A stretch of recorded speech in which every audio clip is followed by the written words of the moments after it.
요한계시록 2장, 3장은 일곱 교회에 보내는 편지입니다. 일곱 교회는 에베소, 서머나, 버가모, 두아디라, 사데, 빌라델비아, 라오디게아 교회입니다. 오늘 본문은 두 번째 교회, 서머나 교회에 주시는 하나님의 메시지입니다. 서머나는 지금의 에게해 국제 항구 도시인 이즈밀, 터키의 이즈밀입니다. 이스탄불은 1200만, 수도인 앙카라는 400만 인구인데 이 이즈밀도 350만에서 400만 정도의 인구가 되는 아주 세 번째로 큰, 터키에서 세 번째로 큰 도시입니다. 이 서머나는 항구 도시이기 때문에 일찍부터 기독교 복음이 전파되고 초대교회가 세워졌던, 초대교회의 일곱 교회가 다 이 터키에 있는 것이죠. 일곱 교회에 보내는 편지는 일정한 패턴이 있는데 맨 처음에는 하나님에 대한 소개를 하고 있습니다. 에베소 교회에서는 1절 말씀에 보면 오른손에 일곱 별을 붙잡으시고 일곱 금 촛대 사이를 다니시는 하나님으로 표현을 했었죠. 그 의미는 일곱 별은 일곱 교회의 사자, 그리고 일곱 금촛대는 일곱 교회라고 이야기를 하는 것처럼 하나님께서 교회들을 붙잡고 계시는, 교회들을 관리하고 계시는, 교회를 보살피고 계시는 그런 교회의 주권자가 되시는, 주관자가 되시는, 간섭하시는 그런 하나님으로 표현을 했습니다. 오늘 이 8절 말씀에 보면 이 서머나 교회에다가는 하나님께서 처음이요 마지막이요 죽었다가 살아나신 이가 이르시되라고 말하고 있어요. 하나님을 어떻게 표현한다고요? 처음이며 마지막, 알파와 오메가, 시작과 끝, 죽었다가 살아나시니라고 표현하고 있어요. 죽었다가 살아나셨다. 죽었다가 살아나셨다는 것은 고난 받으신 주님을 상징하는 것이죠. 주님의 고난 당하신 주님. 서머나 교회 성도들에게는 고난 당하신 주님으로 지금 소개하고 있는 것이죠. 우리를 위해서 고난 당하신 주님이신 것을 기억하시기 바랍니다. 이 일곱 교회에 주시는 하나님의 말씀 중에서 처음에는 하나님에 대한 소개를 하고 있고 두 번째는 그 교회를 칭찬하고 있습니다. 이 서머나 교회에 대한 칭찬은 9절 말씀에 나와 있는데 우리 같이 한번 읽어보실까요? 9절 다 같이 시작.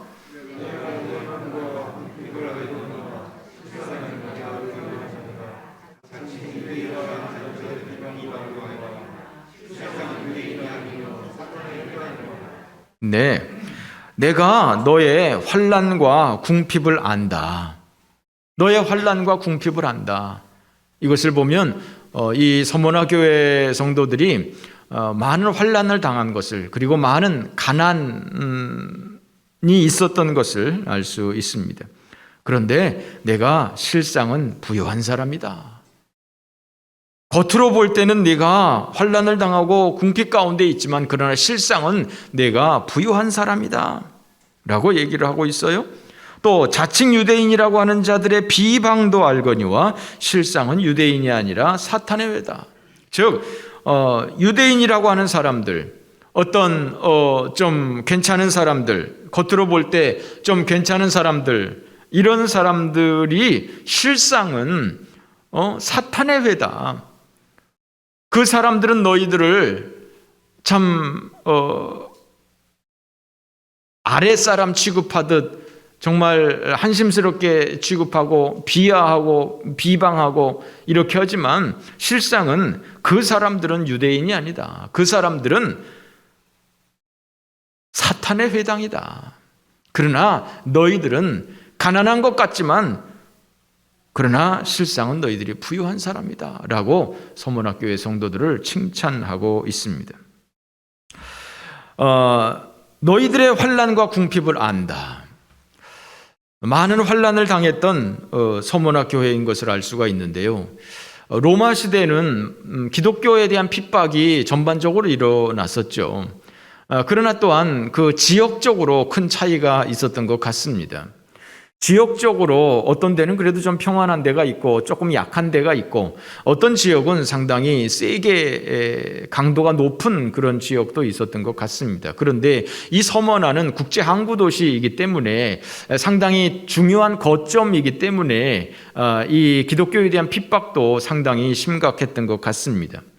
이 서머나에는 아주 유명한 사람이 하나 있는데, 그것은 바로 폴리캅이라고 하는 사람이에요. 폴리캅이라고 하는 사람, 이 교부라고 합니다. 지금의 목사님에 해당하고요. 만약에 또 감리교식으로 말한다면 감독 정도 되는 사람이지요. 이 폴리캅이라고 하는 사람은 지금 이 요한복음과 요한계시록을 쓰고 있는, 요한 1, 2, 3서를 쓰고 있는 이 사도 요한의 제자였었습니다. 그런데 이 사람이, 이 폴리캅이 이 서머나교회의 4대 감독으로 부임하게 되면서 아주 오랜 동안 이 서머나에서 사역을 했던 것이죠. 그런데 이 폴리캅이 86세 때 로마 황제 아우렐리우스 황제 때 순교를 당하게 됩니다. 로마는 황제 숭배 사상이 있습니다. 황제를 신이라고 인정을 하고 황제를 숭배하는 일이 있는데, 이 폴리캅은 그 숭배를 거부한 것이죠.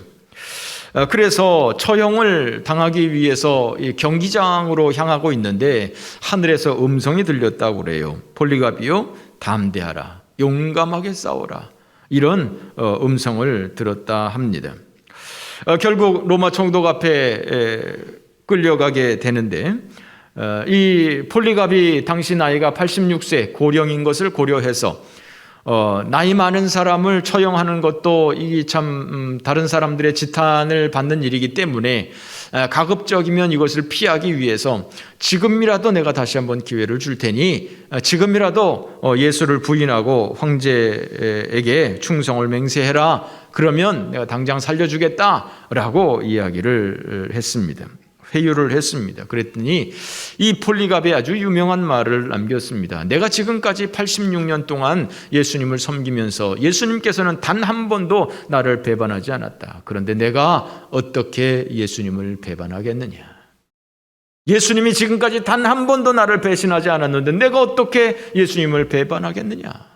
당신도 예수 믿고 구원받아라 라고 했던 것이죠. 결국 폴리캅은 장작더미 속에 던져졌죠. 벌거벗겨서 참 장작더미 위에 던져서 그 불에 타도록 했던 것이죠. 그러나 폴리캅은 그 타는 불꽃 속에서 기도했다 합니다. 하나님 아버지, 저 같은 것을 순교자의 반열에 서게 해주시고 예수님의 고난의 잔에 참여시켜 주시는 이 날을 감사 찬송 드리나이다 라고 하면서 그 불길 속에서 순교했다 합니다. 서머나 교회 성도들, 이 폴리캅이 이렇게 환난을 당했다 한다면 폴리캅만 그랬겠습니까? 서머나 교회의 모든 성도들이 정말 예수 믿는 것으로 인하여서 많은 환난을 당했던 것 같습니다. 그럼에도 불구하고 그 환난 가운데서도 믿음 잃지 않고 끝까지 믿음 생활을 지속했던 것이죠. 뿐만 아니라 서머나 교회 성도들은 극심한 가난이 있었던 것 같습니다. 그렇죠. 정상적인 사회생활을 할 수 없으니까, 예수 믿는 사람들에게 많은 불이익을 주니까 정상적인 사회생활을 할 수 없어서 가난할 수밖에 없었던 것이죠. 정말 이 서머나 교회 성도들은 참 힘없고 가난한 민초들이었던 것이죠. 그러나 주님께서는 그들에게 말합니다. 실상은 내가 부유한 사람이다 라고 하는 거예요. 저 유대인이라고 하는 저 사람들 실상은 사단의 회당이다. 즉 하나님이 보는 관점과 사람이 보는 관점이 다른 거예요. 하나님이 보는 관점에서는 저 유대인의 회당이라고 하는, 저 사단의 회당이라고 하는 저 사람들이 훨씬 더 괜찮은 사람들인 것이죠. 신앙생활 하려면 저렇게 하지 왜 저렇게 환난 가운데서 하나? 사람들의 관점에서는 그 사람들을 더 높이 평가하는 것이죠. 서문화 교회 성도들은 참 그런 환난과 가난 가운데 있는 그런 모습, 그런 것을 보면서 왜 사람들이 저렇게 사나, 뭐 저게 신앙이라고, 저게 무슨 온전한 태도라고 하면서 다른 사람의 조롱거리가 되는 것이죠. 그러나 하나님의 관점은 다른 거예요. 하나님의 관점은 너희들은 실상은 부유한 사람이다 라고 하는 거예요. 부유하고 도도하게 살았던 이 유대인들에게는 오히려 사단의 회당이다. 저런 놈들은 나쁜 놈들이다. 저런 놈들은 구원받지 못할 놈들이다. 사단의 회당이다. 그러나 너희는 부유한 사람이다 라고 하나님이 말씀하시는 거예요. 사람의 관점과 하나님의 관점은 다른 거예요. 라오디게아 교회가 있죠. 7교회 중에서 라오디게아 교회가 있죠. 이 라오디게아 교회는 정반대였었습니다. 라오디게아는 아주 부자 동네였었습니다. 그러나 실상은 가난한 사람들이다라고 말씀을 하고 있어요. 한번 살펴보실까요? 요한계시록 3장 17절입니다. 요한계시록 3장 17절, 18절 우리 다 같이 한 목소리로 봉독합니다. 시작.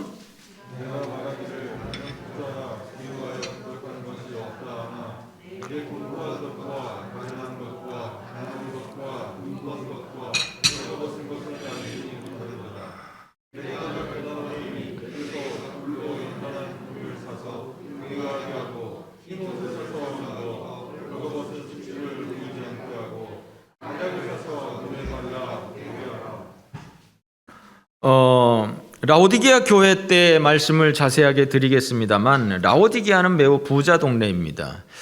부자 동네인 이유가 이 라오디게아에서 나는 특별한 광물이 있는데 그 광물이 옷감 염색하는 데 굉장히 귀하게 사용이 됩니다. 그래서 최고의 염색술이 있었던 동네가 라오디게아입니다. 뿐만 아니라 이 라오디게아 지역에서 나는 그 안약이 있어요. 그 광물 안약이라고 하는 물질이 그 안약으로 쓰는 물질이 있는데 그것이 굉장히 유명했어요.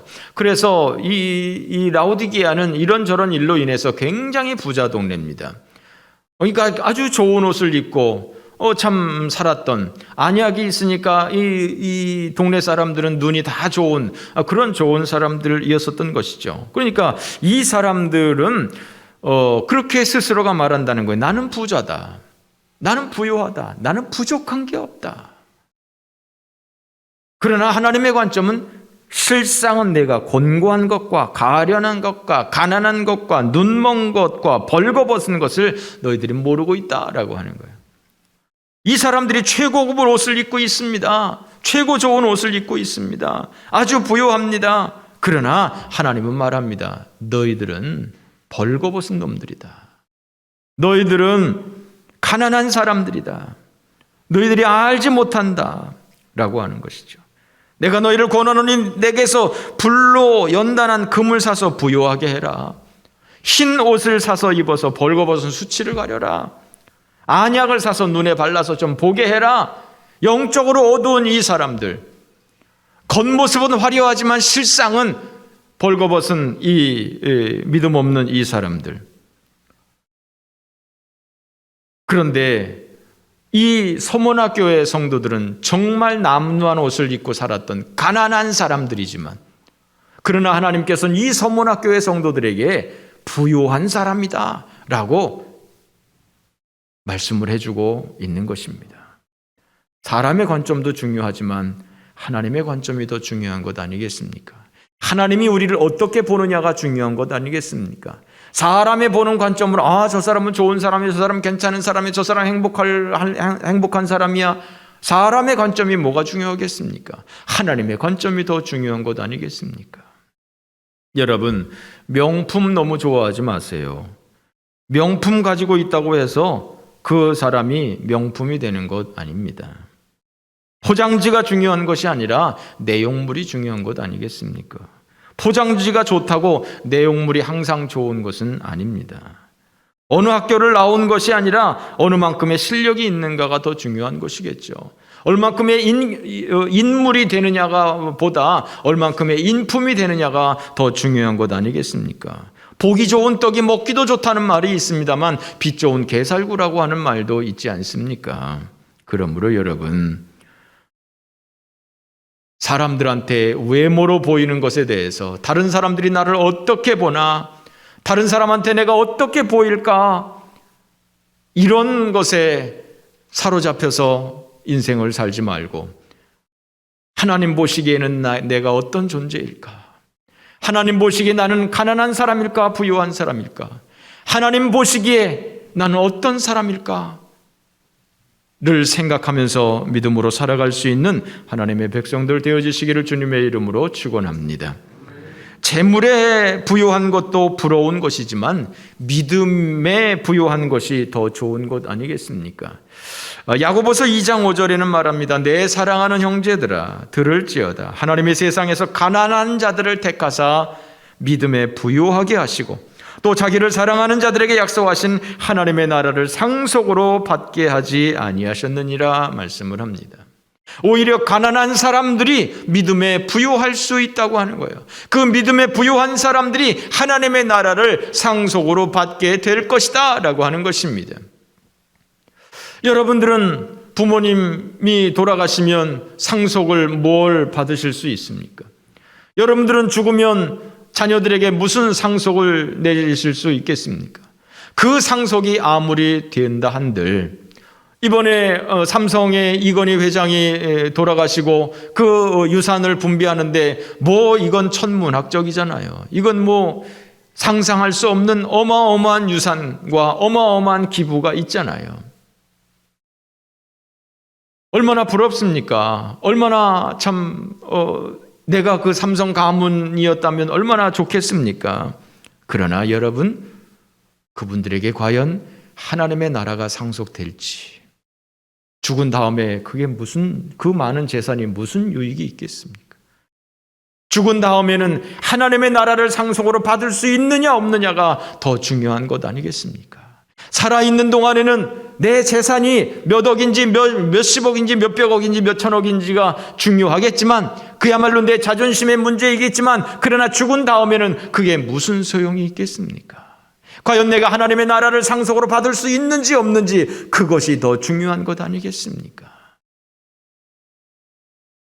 그러나 야고보서 2장에 뭐라고 말합니까? 세상에서 가난한 자들을 택해서 믿음에 부유하게 하셨다. 이 사람들에게 하나님께서는 하나님의 나라를 상속으로 받게 하지 않겠느냐라고 말씀합니다. 그러므로 여러분, 우리가 혹시 이 땅에서 부유하게 살지 못할 수 있습니다. 누구는 복 받아서 그런 집안에 태어나고 누구는 복도 지질이 없어서 이렇게 살아가고 혹시 신세 한탄을 할 수도 있습니다. 그러나 여러분, 어떤 것을 선택하시겠습니까? 이 땅에서 정말 이건희 가문, 삼성 가문의 일원이 되어서 정말 물 쓰듯이 돈을 쓰고 그리고 지옥 가는 것을 선택하시겠습니까? 물론 그렇다고 해서 다 지옥 가는 건 아닙니다. 말이 그렇다는 얘기입니다. 이 땅에서는 조금 정말 서문학교회 성도들처럼 가난하지만 궁핍하지만 그러나 하나님의 나라를 상속받는 내세가 있는 성도들이 되어주시기를 원하십니까? 그러므로 여러분들이 믿음에 부요한 성도들, 서문학교회 성도들처럼 믿음에 부요한 성도들, 가진 것은 없어도 믿음만큼은 누구에게 꿀리지 않을 수 있는 그러한 믿음의 부자들 되어지시기를 바랍니다. 어떤 부자가 천국에 가서 천사의 안내를 받았다 합니다. 천국 여기저기를 구경을 하는데 어떤 멋진 집이 있었다 합니다.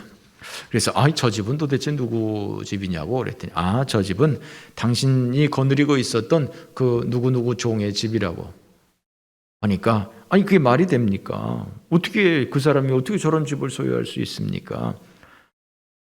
잘못된 거 아닙니까? 그랬더니 천사가 천국에서는 실수가 없습니다. 오류가 없습니다. 우리는 그 사람이 그 땅에서 보내준 재료로 이 집을 잘 지었습니다. 그 사람이 보내준 것으로 지었을 뿐입니다. 라고 했답니다. 한참을 가다 보니까 또 아주 허름한 집이 한 채 보였다 합니다. 이 집은 도대체 누구네 집이냐고 하니까 이건 당신 집이라고. 말이 되는 소리냐고. 이게 왜 내 집이냐고. 내 종놈은 저렇게 좋은 집에 사는데 나는 이게 말이 되는 소리냐고. 이거 뭐 잘못된 거 아니냐고. 이거 바뀐 거 아니냐고. 아닙니다. 천국은 오류도 없고 실수도 없고 착각도 없습니다. 이 집은 당신이 땅에서 보내준 것으로 우리가 최선을 다해서 지었습니다. 이렇게 얘기를 했다 합니다. 어디까지나 예화입니다. 어디까지나 예화입니다. 제가 볼 때는 누가 환상으로 천국 갔다가 온 얘기도 아니고 제가 볼 때는 어떤 이 교훈적인 것을 위해서 일부러 만들어낸 얘기가 아닐까 생각합니다. 그러나 충분히 개연성 있는 것 아니겠습니까? 예수님께서 마태복음 6장 19절에서 뭐라고 그랬습니까? 너희를 위하여 보물을 땅에 쌓아두지 마라. 거기는 좀과 동록이 해하며 도둑이 구멍을 뚫고 도둑질하느니라. 오직 너희를 위하여 보물을 하늘에 쌓아두라. 거기는 좀이나 동록이 해하지 못하며 도둑이 구멍을 뚫지도 못하고 도둑질도 못하느니라. 내 보물이 있는 그곳에 내 마음도 있다. 주님이 말씀하지 않았습니까? 오늘날 우리의 물질은 어떤 일에 무엇을 위해서 사용이 되고 있는지요? 사람들 보기에는 가난해도 하나님 보시기에 부유한 사람이면 그만 아니겠습니까? 하나님 앞에서 부유한 성도들,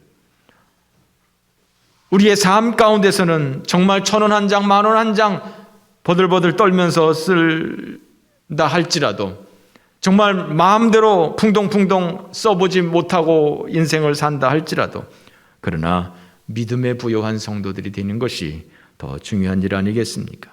하늘의 상급을 쌓아놓는 재물을 하나님 나라에 쌓아놓는 그러한 믿음의 성도들 되어주시기를 주님의 이름으로 축원합니다. 이 7교회를 이야기하면서 하나님에 대한 소개 그리고 교회에 대한 칭찬이 있고 그 다음에 교회에 대한 책망이 있습니다. 에베소 교회는 너희들은 첫사랑을 버렸다라고 책망을 하셨죠. 반드시 이 7교회를 설명하면서 책망을 하게 돼 있는데 이 라오디게아 교회는 책망이 없어요. 책망한 것이 없습니다. 칭찬만 있고 책망이 없어요. 이 소모나 교회. 반면에 라오디게아 교회는 칭찬은 못 듣고 책망만 들은 교회가 라오디게아 교회입니다. 그러나 책망이 없고 칭찬만 들은 교회, 소모나 교회, 빌라델비아 교회. 놀라운 일이죠. 여러분, 우리가 다 흠이 있지 않습니까? 우리가 다 부족함이 있지 않습니까? 우리가 어떻게 완벽하지 못한데 칭찬할 것만 있고 책망할 것이 없을 수 있겠습니까? 그런데 이 서머나 교회는요, 하나님이 책망한 것이 없어요. 하나님이 우리 교회를 보시면 뭘 칭찬하실까요? 하나님이 우리 교회를 보면 뭘 책망하실까요? 하나님이 여러분의 삶을 보시면 뭘 칭찬하실까요? 난 칭찬받을 만한 것이 뭐가 있을까? 나는 하나님이 뭘 책망하실까? 나는 하나님께서 책망할 것이 뭐가 있을까? 하는 것들을 살펴보아야 할 것입니다. 10절 말씀 한번 보실까요?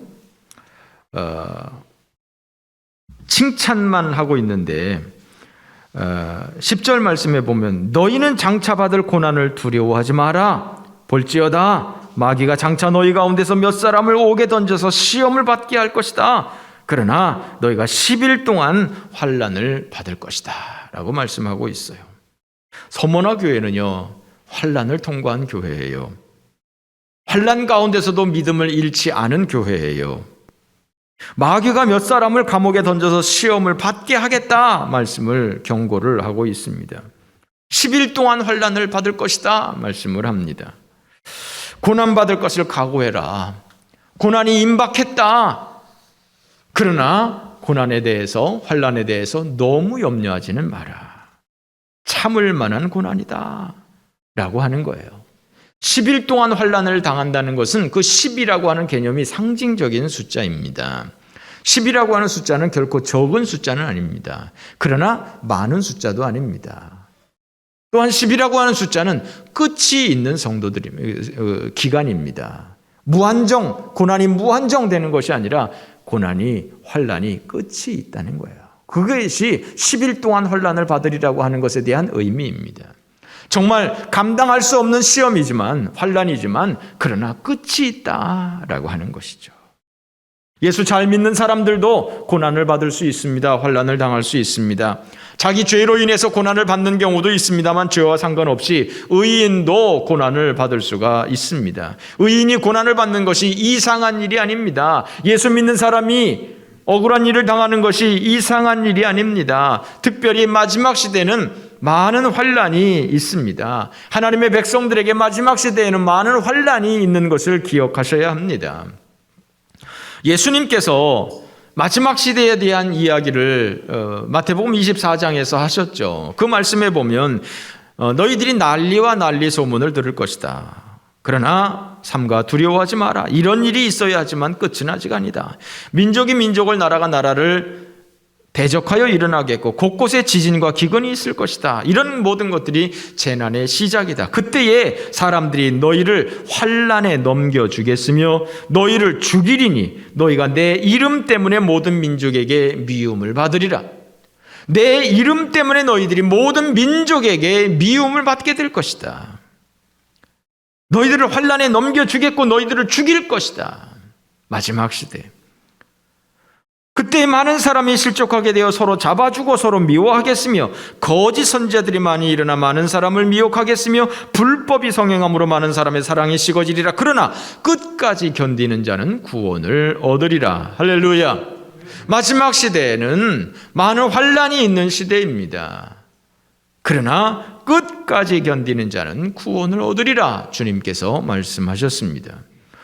요한계시록 6장 9절 말씀에 보면 14만 4천 명에 대한 그 제단 아래에 있는 영혼들에 대한 이야기가 나오는데, 다섯째 인을 떼실 때 내가 보니 하나님의 말씀과 그들이 가진 증거로 말미암아 죽임을 당한 영혼들이 제단 아래에 있어라고 말합니다. 다시 한번 말씀을 드리면 제단 아래 죽임을 당한 영혼들이 있는데요, 이 사람들이 어떤 사람들이냐?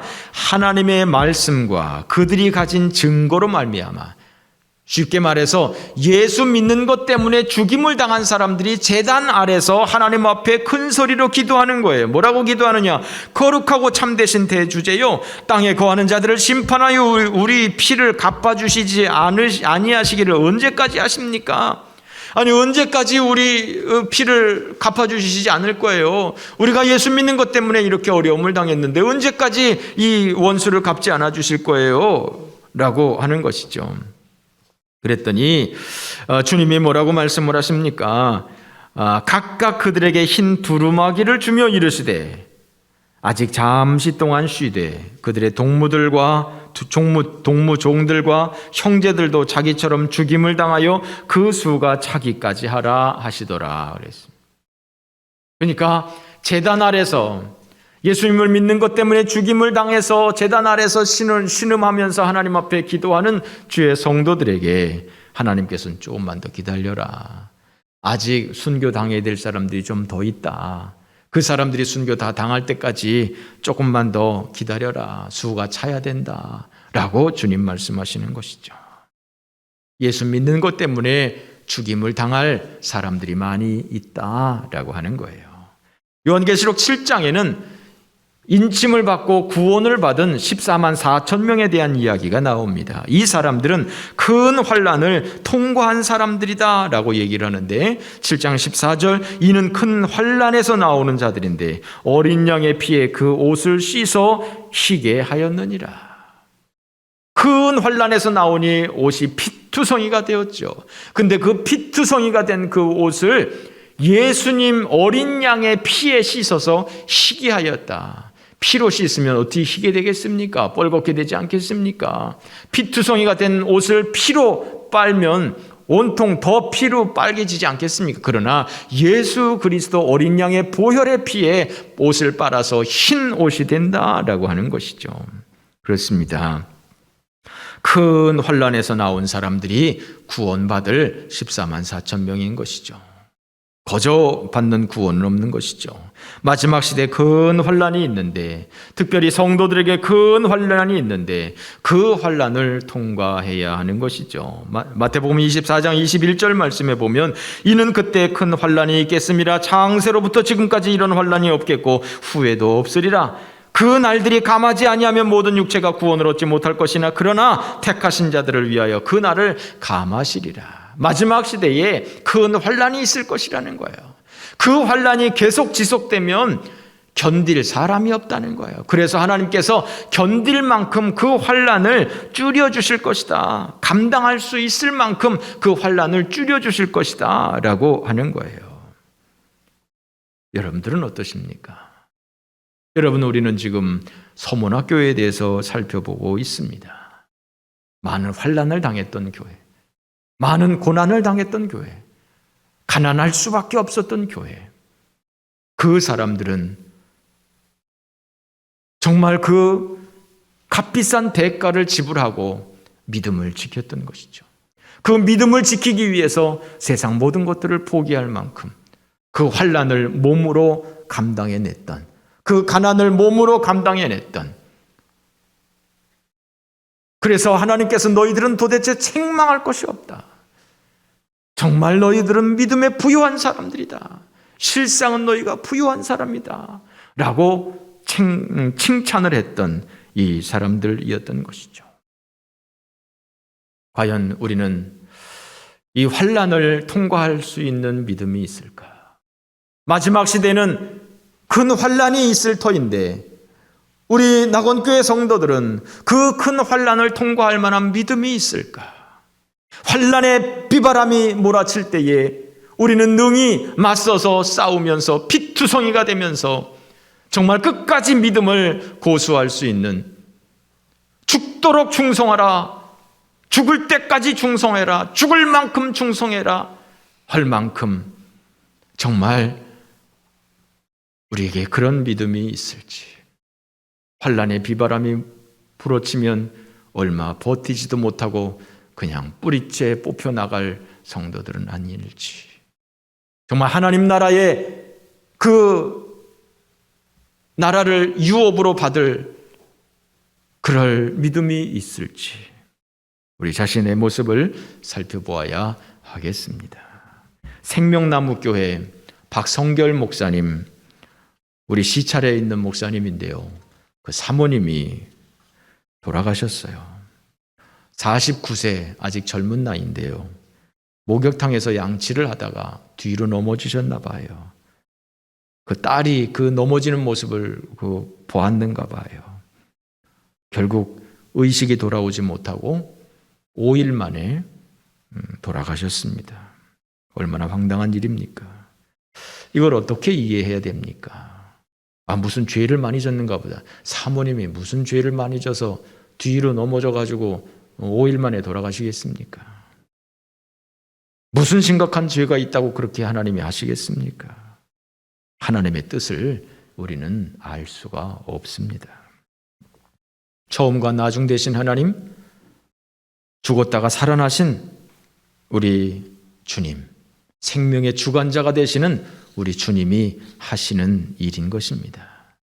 어떤 사람은 우리가 생각할 때 일찍 돌아가셔도 좋을 것 같은데 그런 사람은 오히려 하나님께서 오래 살려두시고, 어떤 사람은 죽을 병에 걸렸다가도 다시 낫게 하시고, 어떤 사람은 안타까운 분인데 일찍 데려가시고, 정말 하나님의 생각은 우리의 생각과 너무 다릅니다.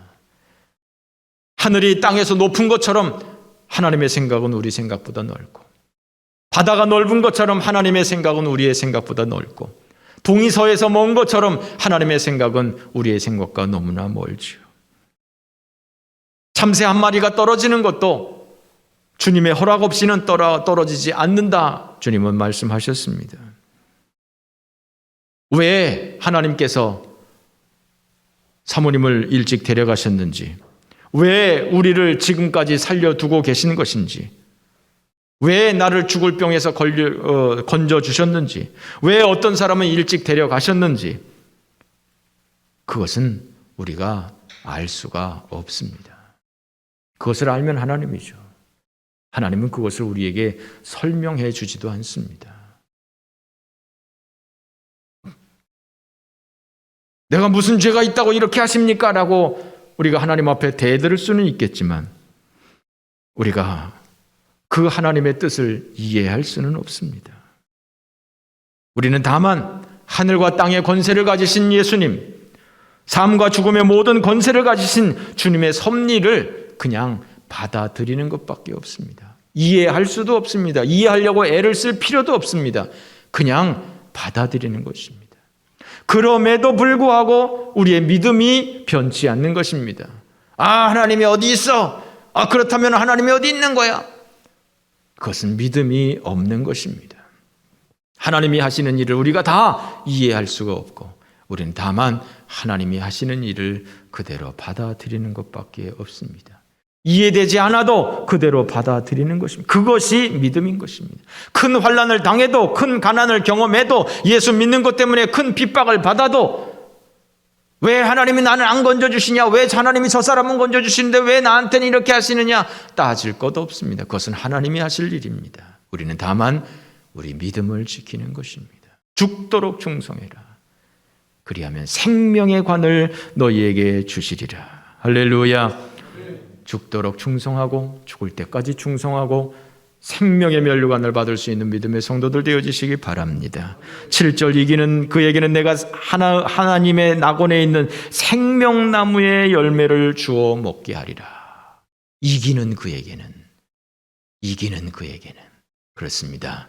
우리는 살아있는 동안에 영적인 싸움을 싸워야 하는 것입니다. 우리의 믿음을 유혹하는 많은 일들이, 많은 환난들이, 많은 고난들이, 우리의 믿음을 송두리째 흔들어버리는 많은 일들이 우리에게 있습니다. 그러나 그 환난 가운데서도 승리하는 사람들, 이기는 사람들, 넘어지지 않는 사람들, 이 사람들에게 하나님께서는 생명나무의 열매를 먹게 하겠다. 내가 죽도록 충성해라. 그리하면 내가 생명의 관을 주겠다. 주님은 말씀하는 것입니다. 어린아이에게 냉수 한 컵을 주어도 그 상을 챙겨주시는 하나님이십니다.